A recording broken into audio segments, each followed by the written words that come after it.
জামুগুৰিহাটৰ পাটলাৰচুক গাঁৱৰ 4 লেনযুক্ত পথত সোমবাৰে নিশা এক বিশেষ সম্প্ৰদায়ৰ 2 যুৱক আৰু যুৱতী অনৈতিক কাৰ্যত লিপ্ত থকা মুহূৰ্ততে গাঁওবাসী ৰাইজে হাতে লুটে ধৰাত এক উত্তপ্ত পৰিৱেশৰ সৃষ্টি হয়। 4 লেনযুক্ত পথৰ দাঁতিৰ এক পৰিত্যক্ত জংঘলত এই বিশেষ সম্প্ৰদায়ৰ 2 যুৱক আৰু যুৱতী সন্ধিয়াতে সোমাই অপকৰ্মত জড়িত হৈ আছিল। পাছত স্থানীয় কোনো লোকে এই দৃশ্য প্ৰত্যক্ষ কৰি চোৰ চোৰ বুলি চিঞৰাত গাঁওবাসী ৰাইজ ৰাজপথলৈ ওলাই আহি এজন যুৱকক আটক কৰাৰ বিপৰীতে এজন যুৱক আৰু 2 যুৱতী উলংগ অৱস্থাৰে জংঘলৰ মাজেৰে পলাই যাবলৈ সক্ষম হয়। পাছত ৰাইজে উত্তম মাধ্যম সোধাই জামুগুৰি আৰক্ষীক যুৱতীগৰাকীসহ 2খন মটৰচাইকেল গতাই দিয়া পৰিলক্ষিত হয়। ল'ৰা দুটাৰ নাম কচোন। ল'ৰা এটা আহিছিল, নাম ক। ল'ৰাটোৰ নাম নাজানো। তই নাম নজনাকে ল'ৰা এটাক তোৰ লগত আহিছ।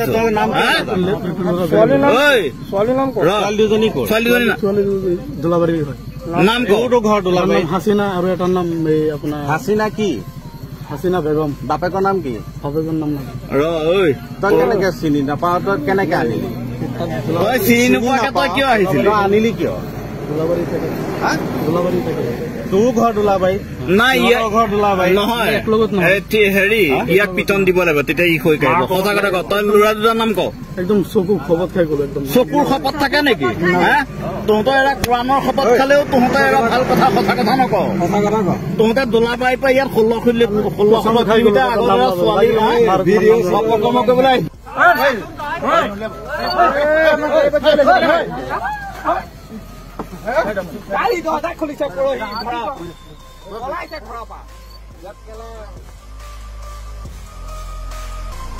অনৈতিক কাৰ্যত জড়িত আটাইৰে ঘৰ তেজপুৰ দোলাবাৰী বুলি জানিব পৰা গৈছে। মন কৰিবলগীয়া যে জামুগুৰিহাটৰ বিভিন্ন গাঁৱত যোৱা কিছুদিন ধৰি একাংশ অচিন মুখৰ যুৱকে গঞা জীয়ৰী বোৱাৰীৰ পৰা চেইন চোৰ, বেগ চোৰ, গৰু চোৰকে ধৰি বিভিন্ন অসামাজিক কাৰ্যকলাপেৰে ৰাইজক অতিষ্ঠ কৰি আহিছে। পুলিচে ল'ৰাকে কেলা কিক মাৰিব লাগে। সেইবিলাক পানী সোমোৱাই থক, নাকটো উলিয়াই থলেও জিন্দা থাকিব। তই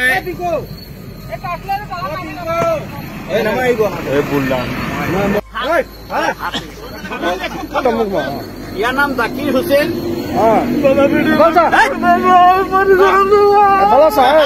নাটক লৈছ।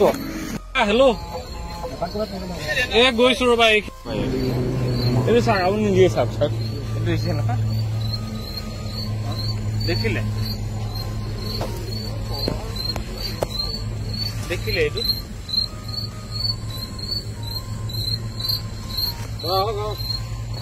ইয়াতে ধৰি ৰ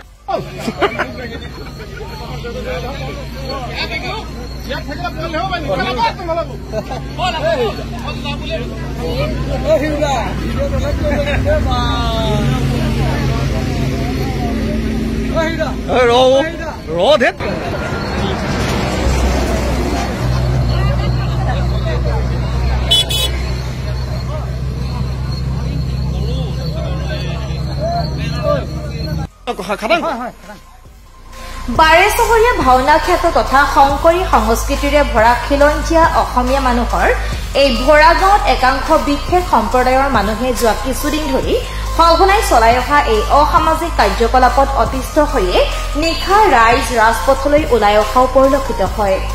আৰক্ষী প্ৰশাসনৰ ওচৰত ৰাইজৰ দাবী, অঞ্চলবাসী ৰাইজক উচিত নিৰাপত্তা প্ৰদান নকৰিলে এদিন ভয়ংকৰ পৰিৱেশ সৃষ্টি হোৱাটো নিশ্চিত। কি আছে ইয়াত? তেওঁলোকে ইয়াত গোৱাত কাম কৰে। এইটো কি? এইটো তেওঁলোকৰ কি হেৰি হয়, গোৱা এইটো ইয়াতে বিচনা আছে, তাতে শুৱে আৰু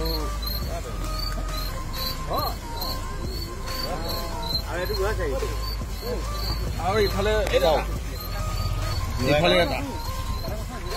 মোক তাকে ইয়াতহে পালে।